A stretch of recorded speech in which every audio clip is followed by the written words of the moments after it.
Consider the following statements about Pradhan Mantri Janjati Adivasi Nyay Mahabhiyan PM Janman Mission. PM Janman was launched by Prime Minister of India from Jhabua district of Madhya Pradesh. PM Janman is particularly comprises of selected central sector schemes of Ministry of Tribal Affairs. PM Janman Mission targets the development of 75 particularly vulnerable tribal groups across India. National Institution for Transforming India (NITI Aayog) has been designated as the nodal and coordinating agency. How many of the statements given above are correct? So the answer would be A. That is only statement 3 is correct and statement 1, 2 and 4 are incorrect. Why statement 1 and 2 are incorrect? Because PM Janman Mission was launched by the Prime Minister of India on Janjati Gaurav Divas on November 15, 2023 from the Khunti district of Jharkhand. In the question we were given that it was launched from Jhabua district of Madhya Pradesh, which would be incorrect. PM Janman comprises central sector and centrally sponsored scheme, and it focuses on 11 critical interventions through 9 ministries including the Ministry of Tribal Affairs.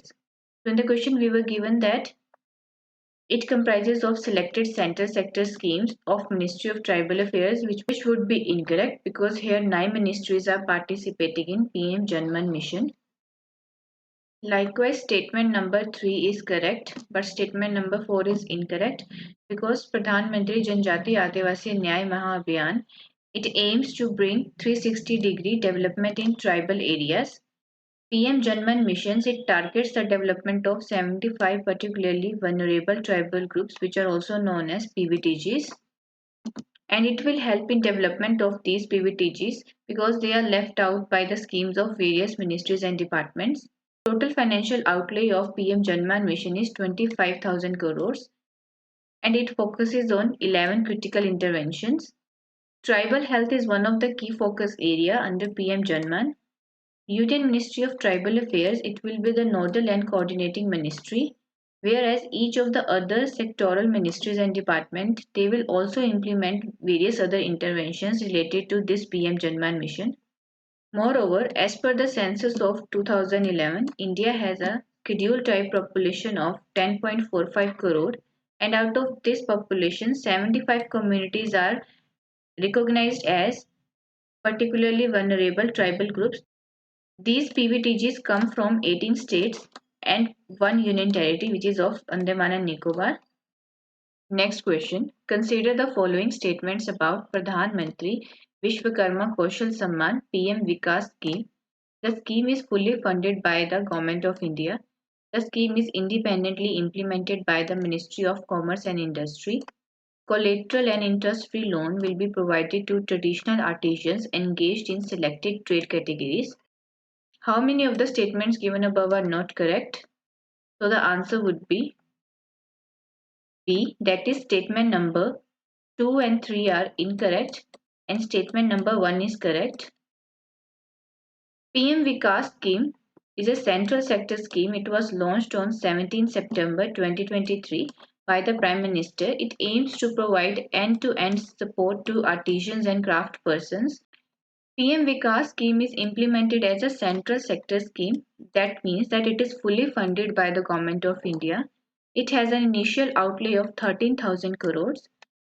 Ministry of Micro, Small and Medium Enterprises (MSME), Ministry of Skill Development and Enterprises, and the Department of Financial Services, they will jointly implement the scheme.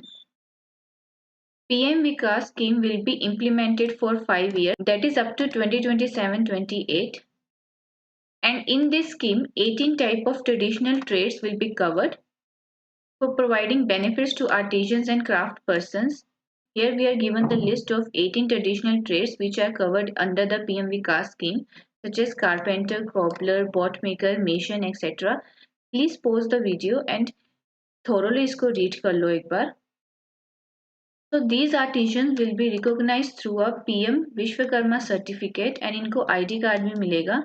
And in artisans को credit support, skill upgradation, toolkit incentive for digital transaction and marketing support provide किया जाएगा. Statement 3 is incorrect because PM Vishwakarma scheme, it emphasizes provisioning of the following benefits to the artisans and craft persons, such as recognition of artisans and craft person through certificate and ID, skill upgradation दिया जाएगा जिसमें basic training होगी 5 से 7 दिन की and advance training होगी 15 दिन और उससे ज़्यादा की. More over there is a provision of giving a stipend of 500 rupees per day. At the beginning of basic skill training, the artisans will be provided a toolkit incentive of up to 15,000, which will be in the form of e-vouchers and collateral free enterprise development loans दिए जाएंगे इनको. So the one important thing which should be noted is that collateral free loans होंगे, interest free नहीं होंगे, मतलब इस पे whatever the interest will be वो लगेगा. Under this scheme जो एंटरप्राइज डेवलपमेंट लोन मिलेगा अप टू 3 लाख का लोन मिलेगा एंड वन गो में नहीं मिलेगा, 2 ट्रांसेस में मिलेगा जिसमें पहले 1 लाख का मिलेगा एंड सेकेंडली 2 लाख का लोन मिलेगा with a tenure of 18 months and 30 months respectively. So those beneficiaries who have completed their basic training under the scheme, they will be eligible to avail the first tranche of credit support, which is up to 1 lakh. And second tranche of loan will be available to those beneficiaries only who have availed the first tranche and those who have maintained a standard loan account and adopted digital transactions in their business and they have undergone advanced training. So these are some conditionalities for the enterprise development loan which will be given to the PM Vikas artisans. So enrollment of beneficiaries, it will be done through Common Services Center with Aadhaar based biometric authentication on the PM Vishwakarma portal. Next question. Consider the following statements about Amrit Bharat Station Scheme. The other station scheme has been renamed as Amrit Bharat Station Scheme. The schemes mainly aim at beautification of stations on Indian Railways. The scheme will be implemented across all the stations of Indian Railways on public-private partnership model. How many of the statements given above are correct? So the answer would be B. That is, none of the statement is correct. So why Amrit Bharat Station Scheme was in news? Because recently Prime Minister laid the foundation for upgradation of 12 stations in Mysore Railway Division under Amrit Bharat Station Scheme. So why statement 1 and 2 are incorrect? Because Amrit Bharat Station Scheme, it is the world's biggest railway station redevelopment program. This scheme is launched by the Railway Ministry in 2023. It aims to identify and shortlist stations for redevelopment to enhance passenger facilities and amenities. So in the question we were given that the scheme mainly aims at beautification of the stations, so it would be incorrect. Out of the 7,000 railway stations, 1321 have been selected for the redevelopment. तो Amrit Bharat station scheme के अंदर master plans बनाए जाएंगे and phases wise इनकी implementation की जाएगी ताकि जो रेलवे स्टेशन पे अमेनिटीज हैं उनको इम्प्रूव किया जा सके. बेसिकली कौन कौन सी ये अमेनिटीज प्रोवाइड करने की बात हो रही है? Improvement in the railway station access, circulating areas, waiting halls, toilet, elevators, wifi, cleanliness पे काम किया जाएगा. कियोस्क लगाए जाएंगे for the promotion of local products through schemes such as one station one product and better passenger information systems develop किए जाएंगे ताकि overall जो रेलवे का एक रेलवे स्टेशन का एक्सपीरियंस है उसको एनहांस किया जा सके. इस स्कीम के अंडर रेलवे स्टेशन की जो बिल्डिंग्स हैं उनको इम्प्रूव किया जाएगा ताकि उनको इंटीग्रेट किया जा सके with both side of the city. Multi modal integration पे काम किया जाएगा. दिव्यांगजन्स के लिए अमेनिटीज प्रोवाइड की जाएंगी. Sustainable and environment friendly solutions and techniques को अडॉप्ट किया जाएगा. Adarsh station scheme was started in 2009 and ये अभी भी ऑपरेशनल है. In the question we were given that the other station scheme has been renamed as Amrit Bharat Station Scheme, so it would be incorrect because Amrit Bharat Station Scheme alag hai and other station scheme is still operational. It aims at upgradation of 1253 railway stations across India. And ministry of railway ने various schemes बनाई हैं जिसमें upgradation and beautification of stations पे काम किया जाता है. उनमें से एक स्कीम है Adarsh station scheme. The expenditure on beautification and upgradation of station under Adarsh Station Scheme, it is generally funded under Plan Head 53 of Customer Amenities. So likewise, statement number 3 is incorrect because budgetary funds are being used for the development of stations under Amrit Bharat Station Scheme. But some of the stations are also being explored for the development under public-private partnership model. Next question. With reference to National Quantum Mission, consider the following statements. The National Quantum Mission is implemented by the Ministry of Electronics and Information Technology. The mission is planned for 15 years to create a vibrant and innovative ecosystem for quantum technology. Which of the statements given above are correct? So the answer would be D. That is, none of the statement given above is correct. So why National Quantum Mission was in news? Because in 2023, Government of India launched the National Quantum Mission with a budget outlay of 6,003 crores. Statement 1 is incorrect because National Quantum Mission is being implemented by the Department of Science, which is under the Ministry of Science and Technology, and it will work in collaboration with industry and startups so as to translate the research which is done in National Quantum Mission to achieve deployable technologies so that India को एक competitive edge मिल पाए at the international level in quantum science and technologies. Department of Science and Technology, it will provide necessary resources for the success of submission of pre-proposals under the National Quantum Mission, and it will facilitate the researchers. Statement 2 is incorrect because the timeline of National Quantum Mission is 2023 to 2030-31. So therefore the mission has a life of 8 years. In the question we were given that the mission is planned for 15 years, which would be incorrect. So National Quantum Mission aims at seeding, nurturing and scaling up scientific and industrial resource and development programs. National quantum mission में एक vibrant and innovative ecosystem बनाया जाएगा ताकि quantum technology की development हो पाए with in India. 6 ministries are associated with this mission, which are Department of Space, Department of Atomic Energy, Ministry of Electronics and Information Technology, Department of Telecommunication and Department of Science and Technology. As part of the mission, 4 thematic hubs बनाए जाएंगे in top academic and national research and development institutions in various domains of quantum computing, quantum communication and quantum sensing, as well as in metrology and quantum material and devices. Next question. With reference to PM Pranam, which one of the following statements is correct? It aims to encourage states to promote theme-based tourism and ensure safety of foreigner tourists. It aims to encourage states to promote forest and wildlife conservation and reduce human-animal conflicts. It aims to encourage states to promote balanced use of alternative fertilizers and chemical fertilizers. It aims to encourage states to promote child and mother nutritional and overall health well-being. So we have to select which one of the following statements correctly define PM Pranam scheme. So the answer would be C. That is, PM Pranam scheme aims to encourage states to promote balanced use of alternative fertilizers and chemical fertilizers. In the Union Budget of 2023, PM Pranam, which is PM Program for Restoration, Awareness, Nourishment and Amelioration of Mother Earth, it was launched.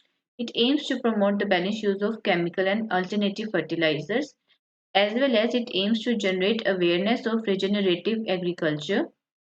What is regenerative agriculture? It is an outcome-based food production system जिसमें efforts किए जाते हैं ताकि soil की health को restore किया जा सके and climate and water resources को एंड बायोडाइवर्सिटी को प्रोटेक्ट किया जा सके ताकि farm productivity and farm profitability को एनहांस कर सकें. एडिशनली पीएम प्रणाम स्कीम का खुद का कोई सेपरेट बजट नहीं है. A 50% subsidy savings will be provided to the states and union territories. Most of the funds provided under PM Pranam scheme, they will be used for the infrastructure development and green technology innovation. And जो remaining funds बचेंगे, they will be provided to those farmers, panchayats, farmer producer organization and self-help groups, which will help in generating awareness toward adoption of regenerative agriculture. As per the official government data, the subsidy burden on chemical fertilizer is about 2.25 lakh crore in financial year 2022, which is 39% higher than the financial year 2021. So if we look at the data of fertilizer consumption, the nitrogenous fertilizer consumption, especially that of the urea, it has not declined since 2012, and जो subsidy bill है, it has also increased significantly. So with the help of PM Pranam, government is aiming at reduction of subsidy bill and to control the fiscal deficit. So government is aiming to gradually phase out subsidies given on the chemical fertilizer that it can stimulate the adoption of alternative or biofertilizers. Day 7 of Target UPSC Prelims MCQs 2024. Hello everyone, welcome to Abhyarthi IAS, Day 7 of Target UPSC Prelims MCQs 2024. Let us begin. With reference to electoral roll, consider the following statements. No person can be enrolled as an elector more than once in any electoral roll. It is mandatory to provide Aadhaar details of the applicant to get registered in the electoral roll. No homeless person who does not possess documentary proof of ordinary residence is eligible for registration as an elector. How many of the statements given above are not correct? So the answer would be B. Statement number 2 and 3 are not correct. Statement number 1 is correct. So recently, the Election Commission of India said that the largest electorate in the world, which is 96.88 crore, are registered to vote for the forthcoming general election 2024. So statement 1 is correct because in India, a person cannot be enrolled as a voter at more than one place as per section 17 and 18 of Representation of People Act 1950. Likewise, no person can be enrolled as an elector more than once in any electoral roll. So any person, while applying for a fresh enrollment, he or she has to make a statement or declaration that his or her name is not included in any electoral roll of any other constituency. And if such declaration is found to be false, then that person is liable to be punished under Section 31 of Representation of People Act 1950. The statement 2 is not correct because according to Election Commission of India, it is not mandatory to provide the Aadhaar details of the applicant. जो registration form होता है उस पे आधार details मांगी गई होती हैं but it is not necessary to give your Aadhaar details. तो इसका मतलब ये है कि it is purely voluntary and the non-submission of Aadhaar details, it is not a ground for the rejection of application by the electoral registration officer. Likewise, statement number 3 is also not correct because in case of a homeless person who does not have a documentary proof of ordinary residence, the booth level officer will visit the address given in Form 6 during the night so that the booth level officer can ascertain that the homeless person actually sleeps at that place which he or she has given as an address in form number 6. So it is given that the booth level officer must visit the same place which is given as the address more than one night for verification purposes. And if the electoral registration officer is satisfied that all the prescribed conditions are fulfilled, so the homeless person will be enrolled in the electoral roll. Additionally, what is the condition given for getting registered in an electoral roll? It is that the applicant should be an Indian citizen and should be of 18 years or more of age, and the applicant should be an ordinary resident of the area concerned. Moreover, how can one get registered or enrolled in the electoral roll? As mentioned earlier, one has to file an application for this purpose under the Form 6 before the electoral registration officer or assistant electoral registration officer of the constituency within which the place of ordinary resident of the applicant falls. Next question.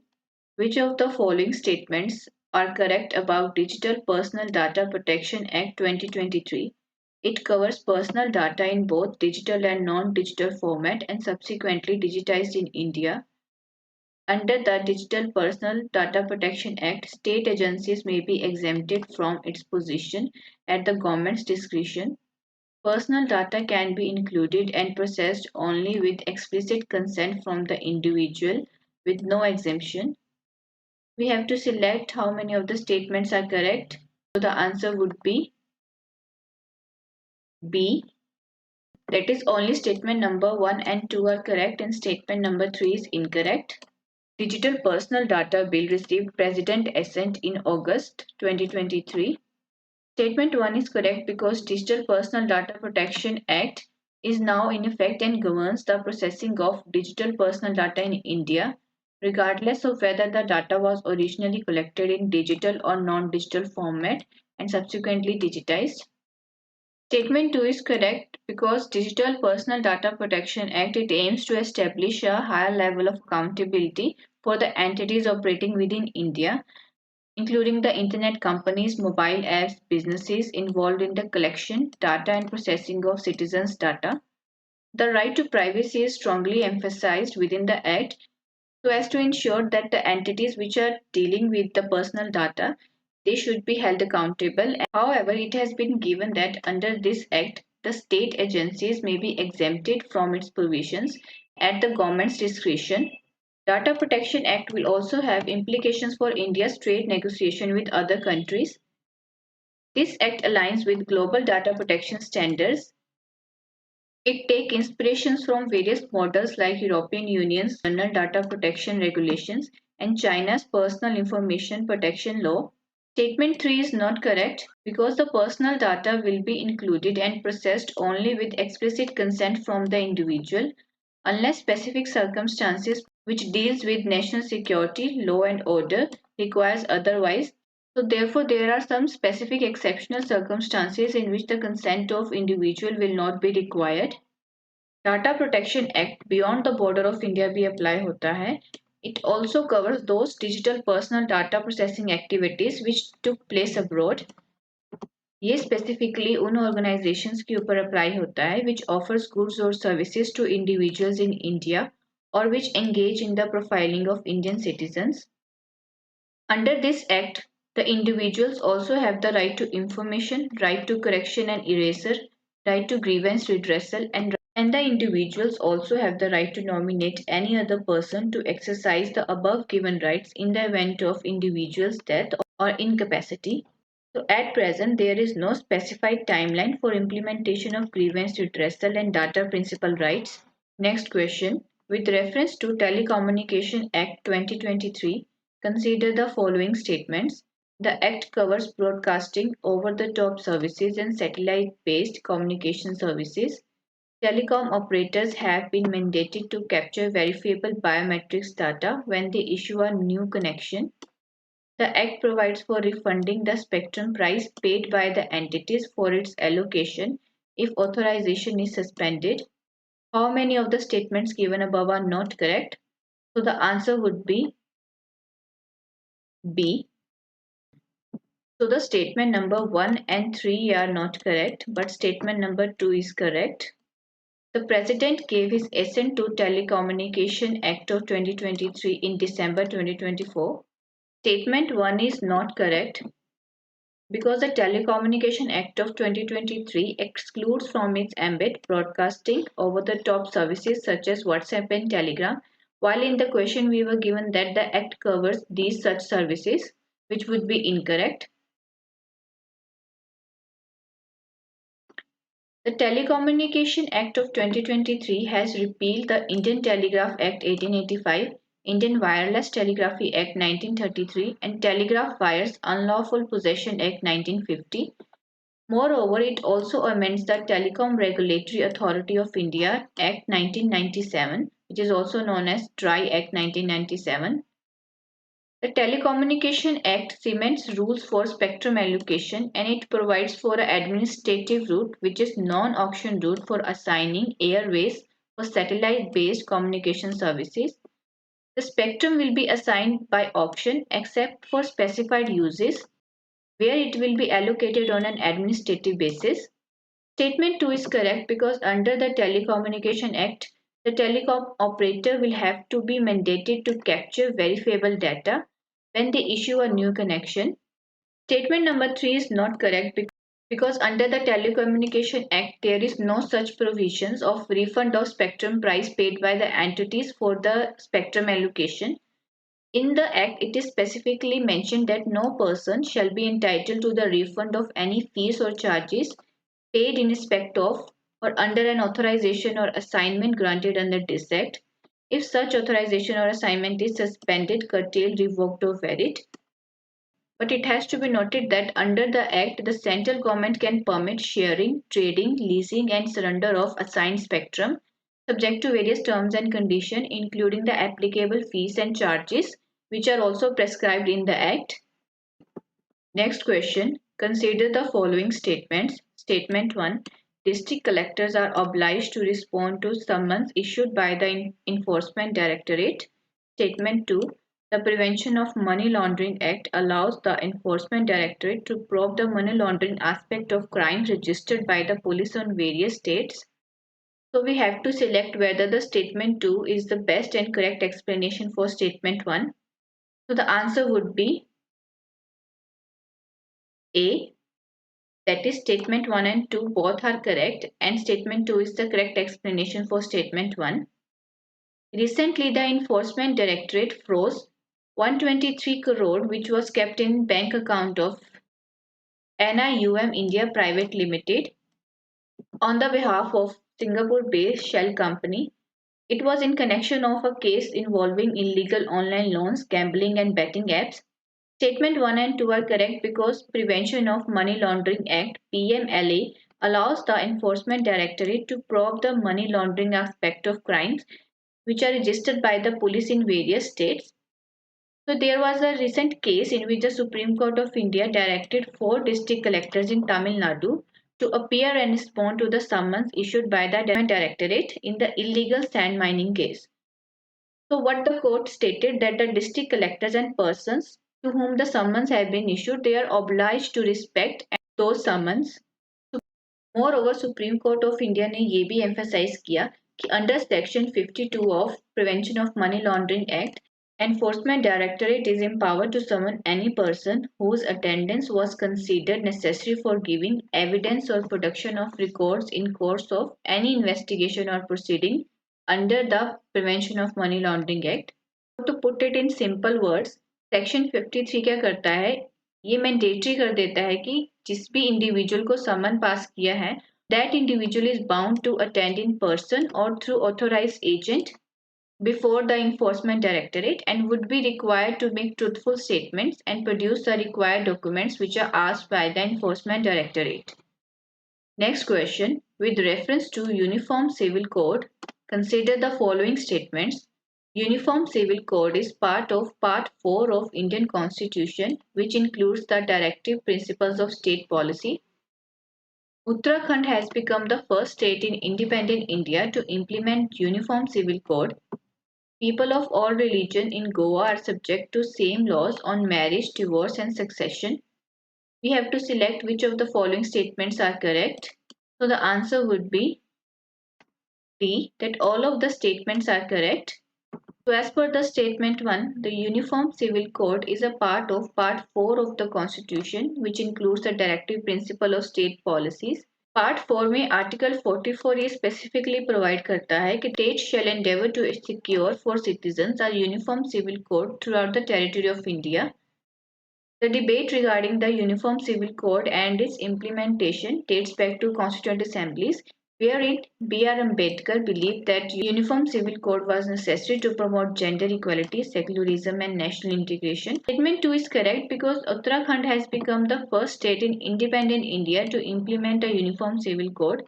Moreover, Uttarakhand government ने ये भी clear किया है कि the members belonging to scheduled tribes Uniform Civil Code इन पे लागू नहीं होगा. Statement 3 is also correct because a version of Uniform Civil Code is in place in Goa, which is also known as Portuguese Civil Code of 1867. It states that people of all religion in Goa, whether Hindu, Muslim or Christians, they are all subject to same laws on marriage, divorce and succession. It should be noted that Muslims who register their marriages in Goa, they are prohibited from engaging in polygamy and triple talaq. Moreover, the Uniform Civil Code it permits equitable distribution of wealth and income between husband and wife as well as between their offsprings. It is also provided that the children cannot be completely disinherited by their parents and they must inherit at least half of their possessions. But there are some flaws in Goa Uniform Civil Code. The Catholics enjoy certain privileges such as exemption from marriage registration and ability of Catholic priests to dissolve marriages. So in a way, Goa Uniform Civil Code gives some privileges to Catholics which are not given to any other religions. And the church is given primacy in dealing with various matters relating to marriage and inheritance of the Catholics, such as the Catholics can solemnize their marriages in church after obtaining a no objection certificate from the civil registrar, while for the person of other religions, only a civil registration of marriage is accepted as a proof of marriage. It does not recognize bigamy or polygamy, including for Muslims, but it grants an exception to a Hindu man to marry once again if his wife does not conceive a child by the age of 21. Day 8 of Target UPSC Prelims MCQs 2024. With reference to human papilloma virus HPV, consider the following statements. Sarawak is India's first indigenously produced HPV vaccine by National Institute of Virology. India has introduced the HPV vaccine into the Universal Immunization Program targeting adolescent girls and boys in the age group of 9 to 40. Which of the statements given above are correct? So the answer would be D, that statement number 1 and 2 both are not correct. In the interim budget of 2024, there were talks regarding the advancement of human papilloma vaccines for girls, which would mark a new era in women health in India. So statement 1 is not correct क्योंकि Sarawak जो vaccine है it is the first Indian made human papilloma vaccine and it is made by Serum Institute of India. But in the question we were given that it is produced by National Institute of Virology. It would be incorrect. And statement number 2 is also not correct because Sarawak vaccine जो है वो अभी introduce नहीं की गई है immunisation programme में. In the interim budget of 2024, the government introduced and encouraged the use of human papilloma vaccine for girls aged between 9 to 40. Basically, Sarawak vaccine is approved for girls and boys of the age between 9 and 26. It is relatively priced lower than the international counterparts. This vaccine has shown higher efficacy in preventing human papillomavirus infection, precancerous lesions, and cervical cancers, particularly against the human papillomavirus type 16 and 18. So right now, government is targeting mainly the girls between the age of 9 to 14. But it should be noted that India can also expand nation programs and also include adolescent boys to maximize the impact of human papilloma vaccination against the human papilloma virus transmission. Additionally, Bhutan was the first low middle income country which introduced nationwide HPV vaccination program for girls of the age 12 to 18 years. And 6 out of 11 Southeast Asian countries have introduced HPV vaccinations, one of which is Bhutan and other are Indonesia, Maldives, Myanmar, Sri Lanka and Thailand. So it has also to be noted that Bhutan is also one of the only low middle income countries to have begun vaccinating boys as well. Within India, states like Punjab, Sikkim, Karnataka, Tamil Nadu and Chhattisgarh and Maharashtra, they have announced free HPV vaccinations program for school girls in specific districts. There is some more related information which we have to cover. What happens is UPSC जितनी भी हमारी important news होती है उसके related जो भी terminologies होंगी या उसके related जितने भी concepts होंगे उसके around question पूछता ही. So in the additional information we will cover cervical cancer, which is it develops in women's cervix. It is the second most common cancer among the women in India. It is caused by persistent infection by human papilloma virus, which is HPV. It has to be noted that India accounts for nearly a quarter of all cervical cancer deaths in the world. Moreover, UPSC can also ask 90, 70, 90 targets ये क्या है? So they are the targets outlined by WHO and they have to be achieved by 2030. इसमें क्या है कि 90% of girls they have to be fully vaccinated with HPV vaccine by the age of 15 and for 70% of women to undergo cervical cancer screening test by the age of 35 and 45, and for 90% of women with cervical cancer, they have to be treated. So the most well-known HPV vaccination is Gardasil 9. It offers protection against 9 types of HPV viruses, which are responsible for majority of HPV cancers. And Gardasil 9, it is approved for both males and females aged between 9 to 45 years. So at present, this vaccination is very pricey and it costs around 10,000 per dose in India. But the Ceravac introduced by the Serum Institute of India, it is very economical. It will cost around 2,000 per dose. That's why it is so much in news. In term track, we are providing you with some terms which are related to the topic which you have to study on your own. So the terms are immunobridging and immunogenicity.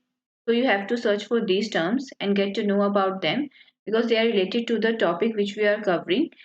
Next question. With reference to Global Partnership on Artificial Intelligence, GPAI, consider the following statements. It was launched by the Prime Minister of India at the recent G20 summit in New Delhi.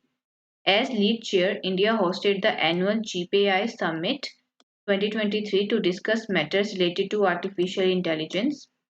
Senegal is included as a new member to the GPI grouping during the annual GPAI Summit 2023. So, which of the statements given above are not correct? So, the answer would be B, that is 1 and 3 are not correct, and only statement number 2 is correct. Global Partnership on Artificial Intelligence, it is an alliance of 29 members and it unanimously adopted the New Delhi Declaration during the 2023 annual summit. Statement 1 is not correct because Global Partnership on AI, it is a multi-stakeholder initiative which aims to bridge the gap between theory and practice on artificial intelligence, and it supports cutting-edge research and applied activities on the AI-related priorities. In the question, we were given that it was launched during the G20 summit which was held in New Delhi, which would be incorrect because it was launched in June 2020, originally with 15 members. And the idea of this global partnership on AIs, it was developed within the G7 nations. At present, GPAI has 29 members. इनमें से most important members हैं Australia, Brazil, Canada, France, Germany, India, Israel, Italy and other जो most important members हैं वो आप एक बार यहाँ पे पॉज करके वीडियो को आराम से यहाँ पे पढ़ लें ताकि आपको अगर क्वेश्चन में पूछा जाए यूपीएससी के द्वारा 29 मेंबर्स में से कौन से मेंबर नहीं हैं या कौन से मेंबर हैं so you can easily eliminate and select what is the right answer. So statement number 2 is correct but statement number 3 is not correct because India is one of the founding members of GPAI and it have joined the multi-stakeholder initiative on June 15, 2020. As a lead chair, India has hosted the annual GPAI Summit, which was a 3-day event from 12 to 14 December 2023, where all the 29 GPAI members discussed matter related to artificial intelligence. So it has to be noted that in this summit, delegation of 28 members and European Union, including 5 ministerial delegations, participated. Some more information about GPAI is that it has a council and a steering committee which is supported by a secretariat and the secretariat is hosted by OECD and it has 2 centers of expertise. One is located in Montreal, Canada and the other one is located in Paris. At present, GPAI के 4 working groups हैं. These are based on the theme of responsible AI, data governance, future of work and innovation and commercialization. Some other additional information is that the Bletchley Declaration was recently in news. It is also related to the artificial intelligence. The Bletchley Declaration was signed at the United Kingdom AI Safety Summit. And Bletchley Declaration का main focus क्या था कि जो भी security and safety concerns हैं related to AI, it discussed all those concerns and moreover it called for a global action to tackle these potential risks of artificial intelligence. Bletchley Declaration and New Delhi Declaration दोनों ही अलग हैं because New Delhi Declaration जो है it was adopted by the Global Partnership on Artificial Intelligence whereas Bletchley Declaration was adopted by the AI Safety Summit. New Delhi Declaration basically it focuses on the attempt to find a balance between innovation and risk associated with AI systems. But Bletchley declaration में basically जो AI के related जितने भी risk हैं, concerns हैं, उनको major focus दिया गया था. But in New Delhi Declaration, benefits of AI and risk both were discussed. In New Delhi Declaration में economic benefits of AI they were bring forth along with some issues related to fairness, privacy, and intellectual property rights related to the use of AI. Next question. Consider the following statements. Statement 1. Most Naegleria fowleri infections reported around the world have been linked to bathing and swimming in water bodies. Statement 2. The free-living amoeba, which is mostly found in the stagnant fresh waters, enters the human body through the nose. So we have to select whether the statement 2 provides the best and correct explanation for statement 1. So the answer would be A. That is, both statement 1 and 2 are correct, and statement number 2 is the correct explanation for statement number 1. It was witnessed that in Alappuzha, Kerala, a 15-year-old boy died because he was under the treatment for primary amoebic meningoencephalitis. It is a rare brain infection which is caused by amoeba. Because the free-living amoeba, which is mostly found in the stagnant fresh water such as ponds, streams, and lakes, it enters the body through nose and it destroys the brain tissue and it causes the swelling of the brain. So therefore, most Naegleria fowleri infections they are reported around the world. They have been linked to the bathing and swimming in water bodies. What is Naegleria? It is the amoeba, which is a single cell organism, and only one of its species, which is known as Naegleria fowleri, it can infect humans. Other species cannot infect. So क्या होता है कि if someone takes a swim or dive into a Naegleria fowleri infested water, so it enters the body through nose. So it can also enter the body if someone cleans their nostril with the contaminated water. But ऐसे cases very rare होते हैं.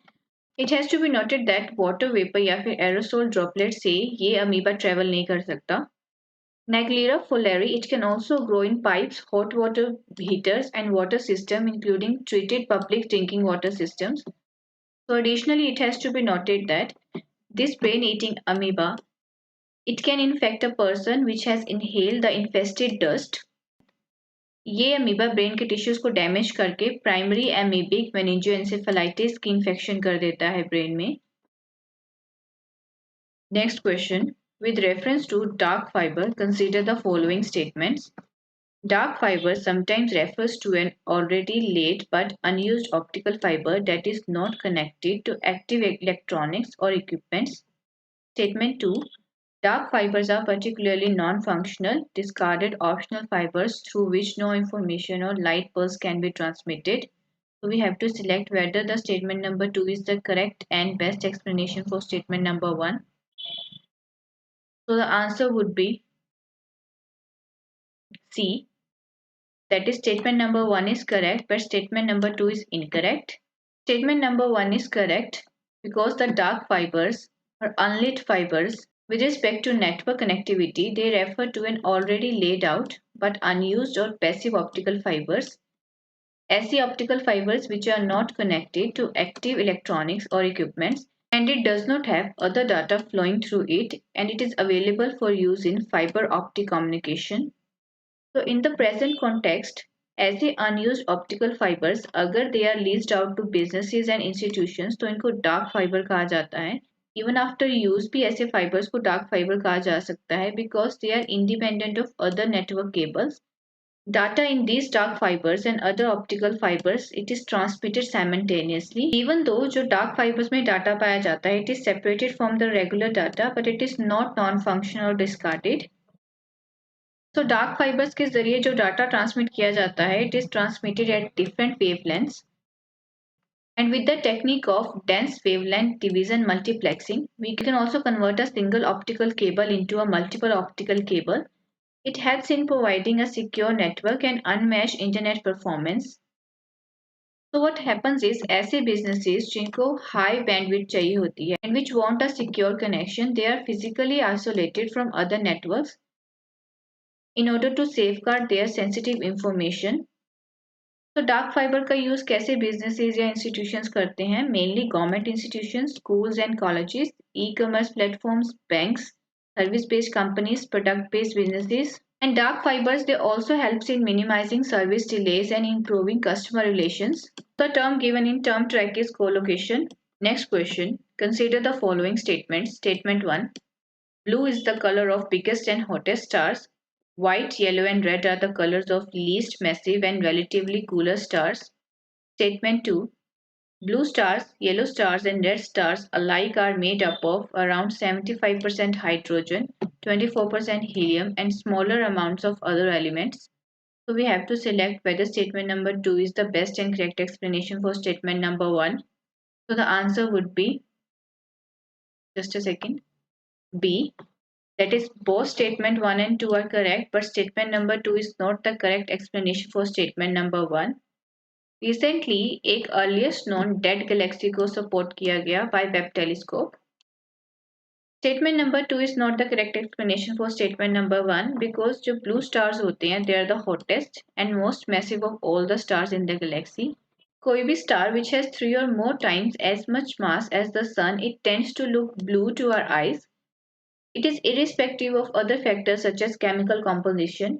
Blue stars, yellow stars and red stars, they look alike and they are made up of 75% hydrogen, 24% helium and other smaller amounts of elements. But blue stars में क्या होता है कि they are more massive, that is why they have generally higher intrinsic luminosity than other stars. Blue stars blue इसलिए हैं because they are very hot and they carry more energy than the red stars. Blue stars का जो high temperature होता है coupled with the high luminosity, it means that they are constantly blasting out huge amounts of energy into the space. So इतनी huge energy consume करने की वजह से blue stars they burn very quickly and they have very short life. तो इसी reason की वजह से blue stars are most oftenly observed near the star forming region. Generally blue stars की गिनती बहुत कम होती है, but in the night sky अगर कोई भी हमें ब्लू स्टार्स दिख रहे हैं, they exist because they are highly luminous. Some of the well-known blue stars are Regulus, which is the brightest star in the constellation Leo, Spica, the brightest star in Virgo, and Regal, which is the brightest in the Orion constellation. पर जो सबसे बड़ा and massive blue star अभी तक observe किया गया है, it is supergiant R136A1, which contains at least 265 times as much matter as the Sun. Additionally, whenever a blue star nears the end of hydrogen burning phase, it enters a relatively brief transitional phase as a higher luminosity blue giant. धीरे धीरे जैसे ये phases की progress होती जाती है, वैसे ही जो कोर टेम्परेचर होता है ब्लू जाइंट का, इट राइजेस एंड ये इतना इंक्रीज हो जाता है कि जहाँ पे हीलियम जो अदर हायर एलिमेंट्स हैं, हैवियर एलिमेंट्स हैं जैसे कि कार्बन एंड ऑक्सीजन, उनके साथ फ्यूज होना स्टार्ट ना हो जाए. एंड इसकी वजह से क्या होता है कि जो ब्लू जाइंट स्टार होते हैं वो और ज्यादा ल्यूमिनस एंड ब्राइटर दिखने लग जाते हैं, एंड इस ल्यूमिनस और ब्राइटर फेज को कहा जाता है blue super giant. So the terms for the self-study in this question are blue straggler stars and dead galaxies. Day 9 of Target UPSC Prelims MCQs 2024. With reference to National Startup Advisory Council NSAC, consider the following statements. The non-official members of NSAC are nominated by the central government. The term of non-official members of the council is for 2 years. The Union Minister for Commerce and Industry act as the chairman of the National Startup Advisory Council. How many of the statements given above are correct? So the answer would be C. All of the statements given above are correct. Recently, government reconstituted the National Advisory Council. National startup advisory council की 2-year term अभी complete हुई थी. So the central government nominated the non-official members, and these nominated non-official members, they represent various stakeholders, which you can read by pausing the video. The Department for Promotion of Industry and Internal Trade, which is the Department of Ministry of Commerce and Industries, it constituted the National Startup Advisory Council in 2020 to advise the government on measures needed to build a strong ecosystem for nurturing innovation and startup in the country. As per the government notification, the term of non-official members of National Startup Advisory Council, it shall be for a period of 2 years or until further orders, whichever is earlier. The 8th meeting of National Startup Advisory Council, it held under the chairmanship of Union Minister of Commerce and Industry. Here is some additional information given about the National Security Advisory Council. So I request you to pause the video and इसको thoroughly एक बार read कर लो. Next question. In the context of Indian economy, internationalization of Indian rupee may result in which of the following? Potential increased volatility in the rupee's exchange rate in the initial stages. Obligation to meet the global INR currency demand may come in conflict with domestic monetary policy. Lower cost of capital due to better access to international financial markets. High signage benefits and reduced requirement of foreign exchange reserve. So we have to select which of the following is the correct answer. Answer would be D. It is the internationalization of Indian rupee will result in all of these events. So why internationalization of rupees was in news? Because recently a RBI group it suggested that internationalization of rupee it can cause excess exchange rate volatility.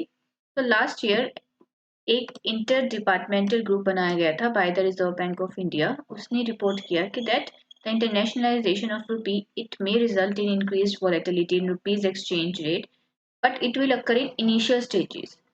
And इसकी वजह से monetary implications भी होगी because एक country की कुछ obligations होती है to supply its currency so that it can meet global demand. But this thing might come in conflict with the domestic monetary policies. And जो ये फिनोमिना होता है इसको बोला जाता है Triffin dilemma. Moreover, if internationalization of Indian rupee happens, then the currency might become more prone to external shocks as the flow of funds into and out of the country and from one currency to another it will increase and this might affect Indian economy. But we cannot overlook the benefits of internationalization of Indian rupees because in terms of limited exchange rate risk, lower cost of capital due to better access to international financial market, high signage benefits and reduced requirement of foreign exchange reserves. These benefits outweigh the concerns which were expressed by the interdepartmental group of RBI. Moreover, it has to be noted that internationalization of a currency it is a long drawn process जिसमें काफ़ी continuous change लाने पड़ते हैं ताकि जो भी related associated concerns हैं challenges हैं उनको effectively redress किया जा सके. एंड interdepartmental group ने इसी को redress करने के लिए एक road map भी provide किया है. In this question, terms like Triffin dilemma and signorage were mentioned. So please एक quick research करके इन terms के बारे में थोड़ी सी information gather कर लें. Next question. Consider the following statements. Statement 1. Currently, India's central government's debt to GDP ratio is more than 50%. Statement 2. India's public debt to GDP ratio has drastically increased over the last few years due to fiscal slippage. So we have to select whether the statement 2 is the correct and best explanation for statement 1. So the answer would be C. That is statement 1 is correct but statement 2 is incorrect. In the question we are given that currently India की central government का debt to GDP ratio is more than 50% which is correct because as of September 2023 central government का debt to GDP ratio है 59.3%. It is slightly high as compared to the previous quarter, whereas the debt to GDP ratio of the state government is about 28% of the GDP. Why statement number 2 is incorrect? Just a second. Because as stated by the Finance Ministry, India का public debt to GDP ratio या जिसे हम general government debt भी कहते हैं जिसमें both center and state का debt आ जाता है, it has barely increased. So in the question, we were given that India का public debt to GDP ratio has drastically increased so it would be incorrect. इसमें catch क्या है कि UPSC ना ऐसी टर्मिनोलॉजी यूज करेगा कि ड्रास्टिकली इंक्रीज्ड, सिग्निफिकेंटली इंक्रीज्ड या फिर ड्रास्टिकली रिड्यूस्ड. ऐसी जो एक्सट्रीम वाली टर्मिनोलॉजीज होती है in most of the case they are wrong. तो इसको ध्यान में रख के चलना है कि कोई भी चीज़ ड्रास्टिकली रिड्यूस या इंक्रीज नहीं होती है. Changes happen gradually. So that is why the statement number 2 is not correct क्योंकि जो जनरल गवर्नमेंट डेट है वो barely increase हुआ है. It was 81% in 2005 and it is now 84% in 2021 and in 2022 itself it reduced to 81%. But अगर हम इसको fiscal responsibility budget management act FRBM के कंटेक्स्ट में देखें तो it is way higher, because FRBM ने सजेस्ट किया था कि जो सेंट्रल स्टेट और उनका कंबाइंड डेट है वो होना चाहिए सेंट्रल का 40%, स्टेट का 20% और combined 60%. But right now it is 81% combined debt, so it is way higher than FRBM limits. And इस हायर डेट का मेजर रीजन एक ये है कि रिसेंटली अभी गवर्नमेंट ने इकोनॉमी को बूस्ट करने के लिए पोस्ट पैंडेमिक टाइम में काफी फिस्कल स्टिमुलस दिया, जिसकी वजह से गवर्नमेंट का पब्लिक डेट इंक्रीज हो गया. Additionally, there is some information regarding the debt to GDP ratio of each country. इनमें से सबसे ज्यादा अगर देखा जाए तो डेट टू GDP रेशियो है जापान का, फिर सेकेंड नंबर पे सिंगापुर एंड थर्ड पे USA, and India comes at 8th position. तो if in the exam it is asked कि इंडिया का डेट टू GDP रेशियो बहुत हाई है and it is one of the highest, तो it would be wrong, because India का debt to GDP ratio as compare to other economies, other developed economies कम है अभी भी. So in this question, one of the term which was used was fiscal slippage. So please इसको एक बार search करके थोड़ा सा इसके बारे में पढ़ लेना. Next question. Consider the following statements. Statement 1. India's overall trade deficit during the April to February 2023 period has increased compared to the year ago period. Statement 2. India's exports of goods in 2023 have been impacted by a slowdown in global growth. So we have to select whether statement number 2 is the correct and best explanation for statement number 1. So the answer would be D. That is, statement number 1 is incorrect, but statement number 2 is correct. Why statement number 1 is not correct? Because overall trade deficit, जिसमें merchandise and services का भी trade deficit आता है, so it is at 72.24 billion for the period of April 2023 to February 2024. And ये trade deficit reduce हुआ है पिछले साल से, क्योंकि पिछले साल 116 US बिलियन डॉलर का ट्रेड डेफिसिट था. तो likewise statement number 2 is correct, क्योंकि जो ट्रेड डेफिसिट होता है it is the difference between a countries imports and exports. Financial year 2022 में इंडिया का गुड्स एक्सपोर्ट ये इंक्रीज हुआ by 6.89% year on year basis पे. But in the period of April to February 2023 जो goods export था it was lower by 3.45% as compare to the exports in the last year. However, जो merchandise import थे for the same period of 2023, it was 5% lower than the imports which happened during the last fiscal year. One more important information is that during the financial year 2023, India की top export destinations में सबसे पहली आती है UAE, then Singapore, then Netherlands, China, UK, Saudi Arabia and South Africa.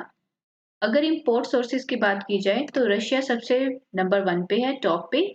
It is followed by Switzerland, China and then Korea number 4 पे. तो जो slow down देखने को मिल रहा है ग्लोबल ग्रोथ में, it has also impacted India की एक्सपोर्ट की growth, also due to inflationary pressures. Western advance economies में जो tightening of interest rate and tightening of monetary policy देखने को मिली है, उसकी वजह से भी slow down in business, investment and trade देखने को मिल रहा है all over the globe. Additionally, if we look at the recent data in February 2024, पिछले साल से अगर हम कंपेयर करें तो इंडिया का goods export it has shown a growth of more than 11%. And जो मेजर ग्रोथ के सेक्टर्स थे वो थे engineering goods, electronics, chemical, pharmaceuticals, petroleum products. Simultaneously imports में भी ग्रोथ देखने को मिली इन February 2024. और इंपोर्ट्स में भी कौन कौन सी आइटम है, जैसे कि gold, electronic goods, machine tools, iron and steel, non ferrous metal, chemical. तो if we consider the data of February 2024, तो जो टॉप एक्सपोर्ट डेस्टिनेशन है वो है US, UAE, Singapore, South Africa, Netherlands, Saudi Arabia, UK, China and Bangladesh. तो ऊपर हमने क्या पढ़ा था कि जो टॉप एक्सपोर्ट डेस्टिनेशन है वो है UAE, सिंगापुर. तो ये डाटा जो था ये अप्रैल टू फरवरी 2023 का था. तो अभी क्या हो गया, अभी डायनामिक्स चेंज हो गई हैं, क्योंकि अभी रिसेंट डाटा जो आ रहा है वो बता रहा है कि USA है top export destination of India. And top import sources कौन कौन से हैं, Switzerland, UAE, China, Indonesia, Iraq, Saudi Arabia, Singapore and then South Korea. And अगर हम सर्विसेज सेक्टर में देखें तो सर्विस एक्सपोर्ट ने कोई ज़्यादा कंपेरेबल ग्रोथ नहीं शो की है, वाइल जो सर्विसेज इंपोर्ट है वो डिक्लाइन हुआ है। Next question, with reference to prompt corrective action framework consider the following statements. The PCA framework was first introduced after 2008 global recession for scheduled commercial banks. Currently, government-owned non-banking financial companies (NBFCs) in India are subjected to PCA framework. Which of the statement given above are correct? So the answer would be D. None of the statement is correct. So prompt corrective action framework, it was implemented on the upper and middle layer NBFCs in October 2022. The framework is also extended to the government NBFCs except those which are in base layer from October 2024. So statement number 1 is not correct because PCA framework was introduced in 2002 in order to take corrective measures. So it was not introduced after the 2008 global recession as given in the question. PCA framework was basically introduced for scheduled commercial banks so as to enable a supervisory intervention at appropriate time and guide some financially weak banks which have high ratio of bad assets and lower level of capital adequacy to take remedial measures in order to restore the financial health. Statement number 2 is also not correct because ये framework government on NBFCs के ऊपर लागू होगा from October 2024 but in the question we were given that it is applied currently which would be incorrect because at present तो नहीं है ना ये अप्लाई, ये अक्टूबर 2024 से होगा। सो यूपीएससी भी ऐसे ही आपको फंसा सकता है क्वेश्चन में कि करंटली ये अप्लाई हो गया है या फिर ये मतलब किसी पहले वाली डेट से अप्लाई हुआ पड़ा है, so it would be incorrect.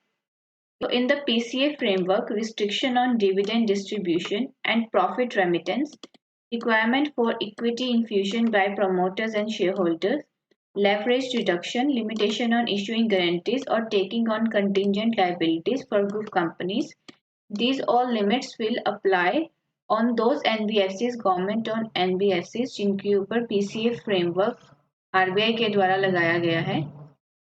Additionally, the NBFC sector is mainly dominated by non-deposit taking systemically important NBFCs and they have a share of 85% in the total assets of the sector. इस category में mainly non government companies आती हैं, although इसमें few large government companies भी हैं। Deposit taking NBFCs, they account for only 14% of the total asset of NBFCs. And deposit taking NBFC को dominate करता है non government public limited companies. One important fact about the deposit taking NBFC is that they are not insured by the Deposit Insurance and Credit Guarantee Corporation of the RBI. But RBI ने फिर भी कुछ limit इनके ऊपर लागू की है जिसमें these NBFCs which have minimum investment grade rating, they shall accept fixed deposit from the public up to limit of 1.5% of their net owned fund and ये भी for the tenure of 20 to 60 month only and इस पे जो interest rate है उसको cap किया गया है at the rate of 12.5%. One important fact which should be noted that NBFCs को मिनिमम जो क्रेडिट रेटिंग चाहिए होगी it is of BBB and ये क्रेडिट रेटिंग कौन देगा, कोई भी SEBI registered credit rating agency. Day 10 of Target UPSC Prelims MCQs 2024 with reference to non-aligned movement NAM and South Asian Association for Regional Cooperation SARC consider the following statements. All SARC members are NAM members. Unlike NAM, the SARC was founded after the Cold War. The theme of the 19th NAM Summit was United for Peace and Harmony. How many of the statements given above are correct? So the answer would be A. Only statement number 1 is correct. Statement number 2 and 3 are incorrect. Recently, the 19th Summit of Non-Aligned Movement was held in Kampala, Uganda, and External Affairs Minister Dr. S. Jaishankar led the Indian delegations. Statement 1 is correct because SAARC comprises of 8 member states, and these 8 member states are also the member of non-aligned movement. Non-aligned movement totally has 121 members, and 121st member is South Sudan. 39 members इसके NAM के Asia से आते हैं, जिसमें सारे members of SAARC included हैं. 53 countries are from Africa, 26 are from Latin America and Caribbean, 2 from Europe. Moreover, 18 countries और 10 international organization इनको observer status दिया गया है नैम के द्वारा. Statement 3 is not correct because 19 NAM summit की जो theme थी, it was deepening cooperation for shared global affluence. And NAM की chairmanship Uganda को pass on कर दी गई है by Azerbaijan, and Uganda will hold the chair until 2027. So likewise, statement number 2 is also not correct because Cold War started in 1947 and it lasted up till 1991. But non-alignment movement, it was founded in 1961, whereas SAARC was established in 1985 to promote the welfare of South Asian people and to accelerate economic and social development and improve the quality of life. In the question we were given that SAARC was founded after the Cold War, it would be incorrect. So what was Cold War period? It was a period of geopolitical tension between United States and Soviet Union and their respective allies. Basically United states वाले group को बोला जाता था western block and Soviet union वाले group को बोला जाता था eastern block. One more thing to be noted is that unlike other regional and international organization, जो नैम है इसका ना तो कोई फॉर्मल फाउंडिंग चार्टर है, ना ही कोई एक्ट है, ना ट्रीटी है, इसका ना ही कोई परमानेंट सेक्रेटेरिएट है. इसकी जितनी भी कोऑर्डिनेटिंग एंड मैनेजमेंट होती है, it is the responsibility of the country which is holding the chairmanship of NAM. An important information about SAARC is that SAARC comprises of 3% of the world land area but 21% of the world total population and 5.21% of the global economy.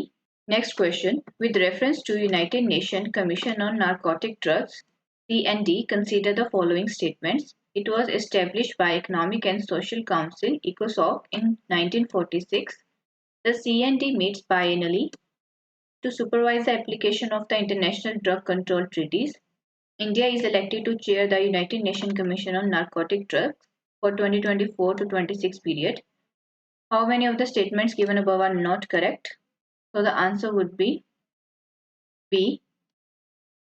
Only statement number 1 is correct. Statement number 2 and 3 are not correct.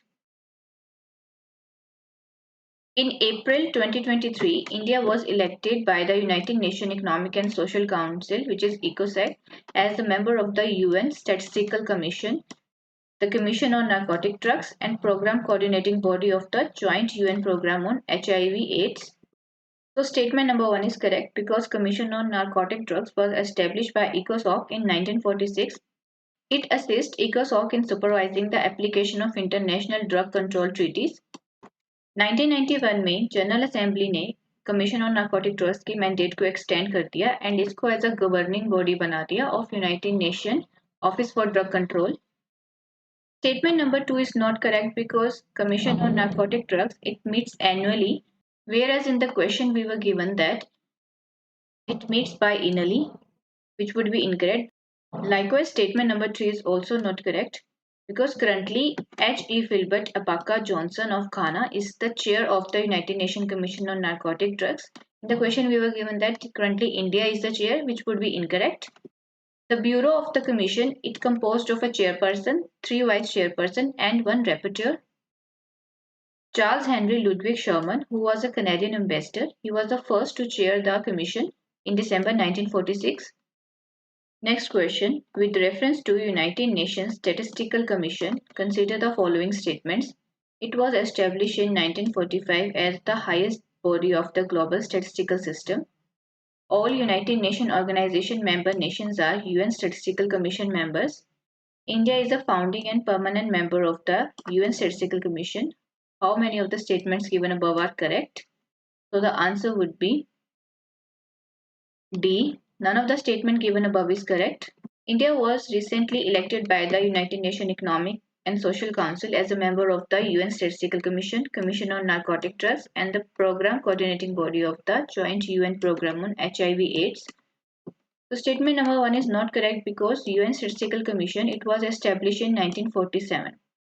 तो basically United Nations के साथ जो भी related organisations हैं उनके establishing year और उनके related अगर करंट अफेयर्स में कोई भी न्यूज़ चल रही है तो हमारे लिए ये यूपीएससी पॉइंट ऑफ व्यू या फिर किसी और भी सिविल सर्विसेज एग्जाम के पॉइंट ऑफ व्यू से इम्पोर्टेंट हो जाता है कि हम उनके बारे में थोड़ी सी इंफॉर्मेशन गैदर कर लें क्योंकि एग्जाम में पूरे चांसेस होते हैं कि अगर वो पर्टिकुलर ऑर्गेनाइजेशन न्यूज़ में है तो उसके रिलेटेड कुछ भी यूपीएससी पूछ सकता है।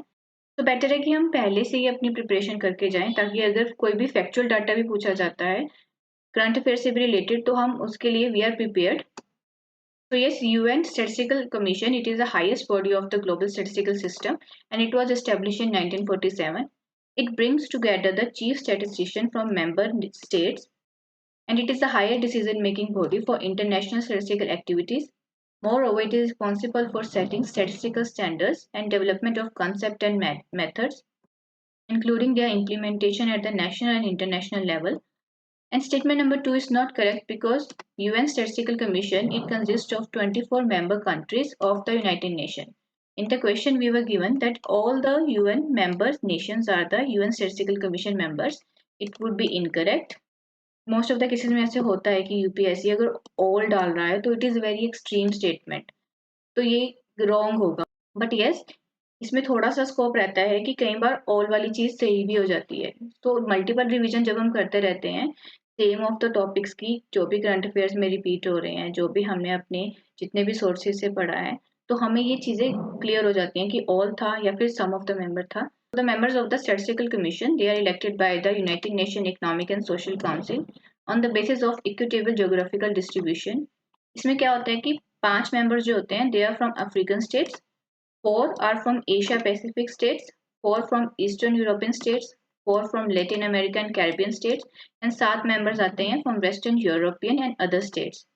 करंटली जो इसके मेंबर्स हैं एशिया पैसिफिक से वो है Japan, Samoa, Kuwait, South Korea जिनकी अभी टर्म एंड हो रही है 2024 में। Statement 3 is not correct because India elected to the highest UN statistical body for a 4-year term and जो इंडिया ये टर्म थी जब इंडिया इलेक्ट हुआ it begins on January 1 2024। India last कब था member of statistical commission in 2004 and it is returning to the UN agency after a gap of 2 decades. In the question, we were given that India is the founding and permanent member of UN statistical commission. So permanent word यहाँ पे गलत हो जाएगा because ये membership जो है ये rotate होती रहती है within the member countries. तो इंडिया अभी रिसेंटली इसकी जो 4-year टर्म है वो जनवरी 1 2024 को सेकेंड 4-year टर्म बिगिन हो रही है। इंडिया के साथ साथ और कौन सी ऐसी कंट्रीज हैं जो यूएन स्टैटिस्टिकल कमीशन पे अभी इलेक्ट हुई हैं? These are Argentina, Sierra Leone, Slovenia, Ukraine, United Republic of Tanzania, United States of America and इनकी भी 4-year टर्म स्टार्ट हो चुकी है from January 1 2024। Next question with reference to Gulf Cooperation Council GCC nations consider the following statements. India and Saudi Arabia conducted first joint military exercise Sada Tanseek. Oman is India's third largest export market within the Gulf Cooperation Council nation. The Baptist Hindu stone temple is the largest of all in the Gulf region. How many of the statements given above are correct? So the answer would be C. That is, all of the statements given above are correct. The validation phase of Sada Tanseek, which was the first joint military exercise between Indian Army and Royal Saudi Land Force, it was conducted at the Mahajan Field Firing Range from January 29 to February 9. It aimed at achieving interoperability between the two nations. Statement number 2 is correct because India had planned to sign a free trade agreement with GCC countries comprises of Bahrain, Kuwait, Oman, Qatar, Saudi Arabia and United Arab Emirates. Free trade agreement की बातें चली रही थी but क्या हुआ कि waste Asia में जितने भी मेंबर कंट्रीज हैं उनके आपस में कुछ ना कुछ जियोपॉलिटिकल टेंशन्स चलती रहती हैं तो उसकी वजह से ये फ्री ट्रेड एग्रीमेंट की डील अभी फिलहाल में नहीं हो रही। हाउएवर इंडिया और ओमान के बीच एक फ्री ट्रेड एग्रीमेंट के ऊपर जो बात चल रही है it is likely to be announce soon and India Oman free trade agreement को नाम क्या दिया जाएगा? India Oman comprehensive economic partnership agreement, India Oman CEPA. Oman जो है अभी इंडिया का थर्ड लार्जेस्ट एक्सपोर्ट मार्केट है within the Gulf corporation council nation. Likewise, statement number 3 is correct. Peps Hindu Temple, which is Bochan Swami Shri Akshar Purushottam Swami Narayan Sanstha Temple, इसकी recently अभी inauguration हुई थी Abu Dhabi में. It is spread over a large area. It is built in stone architecture and it is also the largest of all the temples in the Gulf region. Next question. Which of the following statements are correct about Bochan Swami Shri Akshar Purushottam Swami Narayan Sanstha Peps Hindu Temple? Webb's temple has been made in the Nagara style of architecture, just like the recently inaugurated Ram temple in Ayodhya. Fly ash has been used to fill up the foundation, replacing 100% of cement in the concrete mix, reducing the carbon footprint of the temple. So, which of the statements given above are correct? Answer would be A. That is only statement number 1 is correct. Recently, Abu Dhabi में पहला Hindu temple, which is a stone temple, it was inaugurated. Statement 1 is correct. क्योंकि जो temple है पेप्स Hindu temple it is made in Nagara style of architecture. Similarly, Ram temple is also made in Nagara style of architecture. The Peps Hindu temple was inaugurated by the Prime Minister of India. It is built on a site in Abu Mrikha. तो कभी क्या होता है कि UPSC ये पूछ लेगा why the site of Abu Mrikha was in news. तो हमें ये ध्यान में रखना है it was in news because यहाँ पे अभी recently पेप्स हिंदू टेम्पल को inaugurate किया गया. One thing which should be noted is that no metal or ferrous material are used in the construction of the temple because these are vulnerable to corrosion, and that's why fly ash has been filled up in the foundation. It replaces 55% of the cement in the concrete mix and it also reduces the carbon footprint of the temple. One thing which has to be noted is that UAE में और भी दूसरे 3 Hindu temples हैं, but ये जो BEPS Hindu temple है it is the first Hindu stone temple which was inaugurated in UAE. Additionally, we are given the information about the Nagara style of architecture because ये question international relation का तो है ही है, but इसमें culture का भी बहुत बड़ा पार्ट है क्योंकि नगारा स्टाइल ऑफ आर्किटेक्चर हमें कल्चर के सिलेबस में पढ़ना पड़ता है. तो इस यहाँ पे हम नगारा स्टाइल ऑफ आर्किटेक्चर को थोड़ा एक बार कवर कर लेते हैं. देखिए ये जो बेप्स हिंदू टेम्पल है ये बेसिकली ऐसा दिखता है. तो अगर हम इसको कंपेयर करें, जस्ट अ सेकेंड, अगर हम इसको कंपेयर करें राम टेम्पल से, तो राम टेम्पल में जितना भी कंस्ट्रक्शन हुआ है नगारा स्टाइल में तो इधर लगता है टू द पेप्स हिंदू टेम्पल. देखिए नगारा स्टाइल ऑफ आर्किटेक्चर में मेन चीजें क्या होती हैं? गर्भगृह होता है where the deity is placed, shikhara होता है which is this part of the temple, kalash, pradakshina patha which is the circumambulatory pathway, and mandapas which are the hallways associated with the temple. Jagati, jagati क्या होता है? It is a raised platform जिसके ऊपर ये पूरा temple बना होता है. इस टेम्पल में 5 मंडपास हैं. इनका नाम है कुडू, रंग, नृत्य, प्रार्थना मंडपा. टेम्पल में 366 पिलर्स हैं. This temple is built in pink sandstone and ये सैंडस्टोन राजस्थान से आया है. देखिए Nagara style of architecture it emerge around 5th century AD during the late Gupta period and ये बेसिकली नदरन इंडिया में देखने को मिलता है. वर्ड नगारा का मतलब होता है city. Nagara style is characterized by its symmetrical form, radial design and towering spires जिनको शिखरा बोला जाता है. Shikhara is curvilinear in shape and it represents mythical Mount Meru. Some of the famous examples of Nagara style of architecture are Sun Temple in Konark, Kandariya Mahadev Temple in Khajuraho, Jagdish Temple in Udaipur. Nagara style of architecture के बहुत सारे regional variations भी हैं. अगर आप थोड़ा east में जाते हो वहाँ पे ओडिशा स्टाइल जिसे कलिंगा स्टाइल ऑफ आर्किटेक्चर भी बोलते हैं वो देखने को मिलता है. सिमिलरली सेंट्रल इंडिया में खजुराहो स्टाइल एंड थोड़ा वेस्ट में जाओगे गुजरात में तो सोलंकी स्टाइल आर्किटेक्चर जो एसोसिएटेड है नगारा स्टाइल ऑफ आर्किटेक्चर से. ये मेनली है नगारा स्टाइल ऑफ आर्किटेक्चर के सब टाइप. तो नगारा स्टाइल ऑफ आर्किटेक्चर में रेखा प्रसाद या लेटिना क्या होता है? इट इज अ सब टाइप ऑफ शिखर. बेसिकली ये पाया जाता है अगर आप जगन्नाथ टेम्पल देखें उड़ीसा में वहाँ पे. तो इसमें क्या होता है कि जो वॉल्स होती हैं टेम्पल की दे कर्व इनसाइड. लाइकवाइज शेखरी भी एक रेखा प्रसाद का ही सिमिलर फॉर्म है बट ये मोर कॉम्प्लेक्स फॉर्म होता है. खाजुराहो कंडरिया महादेव टेम्पल में ये शेखरी फीचर देखने को मिलता है. भूमिजा क्या होता है? इट इज अ सब type developed in Malwa under the Parmar dynasty. इसमें क्या होता है कि टेम्पल्स में एक फ्लैट अपवर्ड टेपरिंग प्रोजेक्शन होती है जिसमें एक सेंट्रल लेटिना स्पायर होता है और उसी के साथ ही क्वाड्रेंट में मिनिएचर छोटे छोटे स्पायर्स होते हैं। Bhumija subtype Udayeshwar temple of Madhya Pradesh में देखने को मिलता है।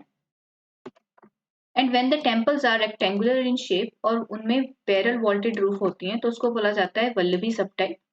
सिमिलरली फमसाना क्या होता है, it is also a subtype जहाँ पे टेम्पल्स आर शॉर्टर बट उनके स्ट्रक्चर्स होते हैं they are broad and they have roofs with numerous slabs and they rise upward in a gentle slope in a straight line. And ऐसे लगता है कि जैसे ये पिरामिडिकल शेप में बनाए गए हों। Jagmohan of Konark temple, it is built in the Famsana style. So this is all for today. Thank you for discussion. Please like our video and subscribe to Abhyarthi IAS.